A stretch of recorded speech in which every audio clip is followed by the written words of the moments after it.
I love fish, but I love sushi the most. I love sushi. I love the raw fish. The Bay Area is home to many great sushi restaurants. Michi's in Campbell is one of them. Michi's and the Shin have the best sushi anywhere, and we've had it many places in the world. Shin, owner of Michi's, strives to provide only the freshest sushi. This is the bluefin tuna from Australia, and I just get it today. Is from the airplane from the Austria to San Francisco. And behind every good sushi restaurant is a good sushi chef. Meet Randy Musterer. It's been about 6 years that I've been making sushi professionally, and I've enjoyed every minute of it. His love for sushi started when he was a kid working on sport fishing boats in San Diego. One time, a group of sushi chefs came out fishing, and we became friends with them, and so we started bringing fresh fish to them and getting free sushi. So I started becoming addicted to sushi, eating it all the time because it was free. It wasn't until college that Randy learned how expensive sushi can be. So he got creative. And I started going to fish markets and buying fish and making it at home for myself and for my roommates. When I graduated from college and moved up to the Bay Area, I eventually found Michi Sushi when I moved to Campbell. Michi's is also making news by having one of the only female sushi chefs in the Bay Area.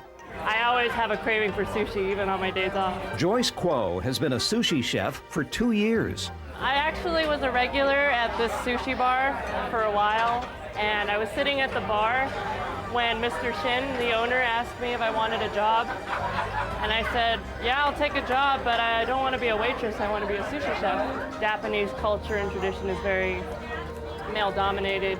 I've been to a lot of sushi bars, never met a female sushi chef, and mainly I think that's because it's very non-traditional. There are other things about Michi's that are not traditional. Mr. Shin's a Korean. Over 50% of sushi restaurants in the Bay Area as well as California are owned by Koreans, and a lot of people don't know that. Usually Korean sushi restaurants are a little more laid back, a little more kind of freestyle or fusion style. Japanese want to hold the tradition, so usually their restaurants are a little more strict on how they train their chefs and sticking to their culture.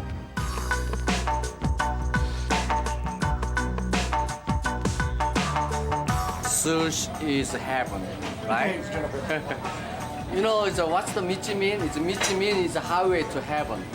People who are new to sushi frequently have questions like, is it safe? Or what is sushi etiquette? So we asked sushi chef Randy from Michi's for some guidelines. First, about food safety. Sushi's very safe. Even though it's not cooked, it's handled extremely well from the minute it gets out of the ocean into the transportation service to usually SFO, and then our delivery trucks go by, pick up the fresh fish there. We don't keep fish around very long since it does break down fast. So instead of ordering a very large shipment each time, we order small shipments so they come on a regular basis. Does the price of sushi reflect the quality? There are certain sushi restaurants that kind of compete with each other by lowering the prices on sushi. That's kind of a downfall because then they have to keep the fish a lot longer, and then the fish starts breaking down. Are there any fish about which we should be cautious? Most of the sushi is saltwater sushi, and the main reason for that is freshwater fish can have bacteria that can live in us. Saltwater bacteria, it's a little more difficult for them to get into our system and survive and replicate in order for us to get sick. Salmon is a fish that lives in saltwater as well as freshwater.